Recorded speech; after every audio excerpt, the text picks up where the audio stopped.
Hello friends, welcome back to my channel. अगर आप bank Nifty trader हैं, अगर आप बैंक निफ्टी में फ्यूचर ट्रेड करते हैं, बैंक निफ्टी में ऑप्शन ट्रेड करते हैं, तो आपको ये पता होना जरूरी है कि बैंक निफ्टी की मूवमेंट किन किन स्टॉक्स यानी शेयर्स पे डिपेंड करती है। क्योंकि कोई भी इंडेक्स जो बनता है वो कुछ शेयर्स से बनता है।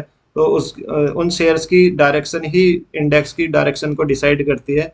तो इससे होगा क्या, आपको क्लियर ट्रेंड पता चल जाएगा कि मार्केट ऊपर जाएगा यानी बैंक निफ्टी ऊपर जाएगा या नीचे जाएगा, अगर आप उन स्टॉक्स को अपनी वॉच लिस्ट में लगा लेते हैं और उनकी डायरेक्शन आपके फेवर में जा रही है तो आपको पता चलेगा। और अगर आपने गलत ट्रेड ले लिया है कि उन स्टॉक्स की डायरेक्शन अलग है और आप बैंक निफ्टी में अलग ट्रेड ले लिया है, तो आपको हेल्पफुल होगी कि आपको अपना जो लॉस है या प्रॉफिट है जल्दी से कट कर लेना है या आपको रुकना है। चलिए मैं बताता हूँ कि क्या है इसमें। देखिए, बैंक निफ्टी जो इंडेक्स है वो 12 बैंकिंग स्टॉक से बन के मिला है, मिल के बना है। इसमें जो सबसे ज्यादा वेटेज है वो बाद में बताऊंगा, अभी बता देता हूँ कि किस किस बैंक कौन कौन से स्टॉक्स है बैंक निफ्टी में। इसमें HDFC है, ICICI बैंक है, कोटक बैंक है और SBI, axis bank, IndusInd bank और 6 बैंक ये अदर हैं। जैसे AU बैंक हो गया, फेडरल बैंक हो गया, बैंक ऑफ बड़ौदा, बंधन बैंक और PNB। तो इसमें जो आपको अपनी वॉच लिस्ट में लगाना है वो सारे लगाने की जरूरत नहीं है, क्योंकि इतना सारा, क्योंकि मार्केट में मोमेंटम आता है तो ऑप्शन बायर हो या अगर आप ऑप्शन बायर है तो आपको जल्दी से क्विक डिसीजन लेना होता है कि ट्रेड लेना है या क्या करना है।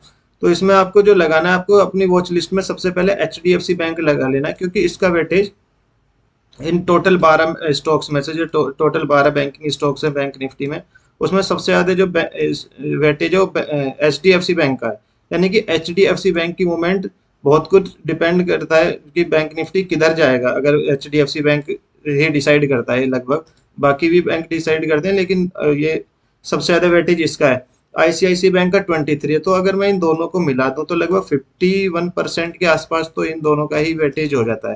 यानी अगर आप इन दोनों की डायरेक्शन अगर एक साइड में ही है तो बैंक निफ्टी बहुत संभव है कि उसी डायरेक्शन में मूवमेंट करेगा उस दिन।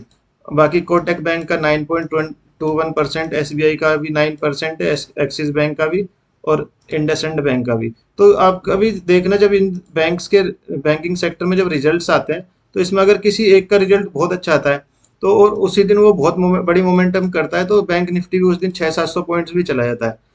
तो अब अगर मैं इन 6 बैंकिंग स्टॉक्स को मिला दूं तो इनके जो वेटेज हो जाता है, जो इनकी टोटल जो वो बन जाता है बैंक निफ्टी को, अगर मैं परसेंटेज में काउंट करूं कि बैंक निफ्टी 12 स्टॉक से 100% बना हुआ है, तो उसमें से फिर 87% तो ये 6 स्टॉक्स हैं, इन्हीं की मूवमेंट पर डिपेंड करता है।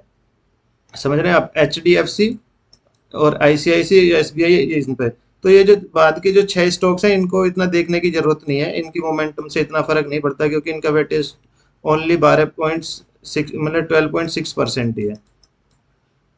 तो अब इससे हो सकता है कि आपको हेल्प हो, क्योंकि HDFC की मोमेंटम और ICICI की मोमेंटम और कोटक बैंक की मोमेंटम, आप जब भी अगर आपको नहीं पता, अगर पता है तो अच्छी बात है। तो देखना जिस साइड भी ये तीनों बैंकिंग मतलब स्टॉक्स जा रहे होंगे, बैंक निफ्टी भी उधर ही मोमेंटम करेगा। तो अब आप अगर गलत ट्रेड में तो अपना ट्रेड जल्दी से कट कर सकते हैं, स्टॉप लॉस लगा सकते हैं, या अगर आप प्रॉफिट में तो फटाफट अपना बुक कर सकते हैं। मैं आपको एग्जांपल देता हूँ। मान लो सुबह इस मार्केट खुलता है और आप देख रहे हैं 9:20 पे बैंक निफ्टी ऊपर की तरफ निकल रहा है, लेकिन HDFC और ICICI बैंक मोमेंटम नहीं कर रहे हैं या नीचे की तरफ जा रहे हैं, तो आप जल्दी से उससे एग्जिट हो जाइए, क्योंकि वो नहीं जाएगा बैंक निफ्टी, वो रेजिस्टेंस लेके फटाक से गिरेगा और उसका प्रीमियम बहुत जल्दी से श्रिंक होगा।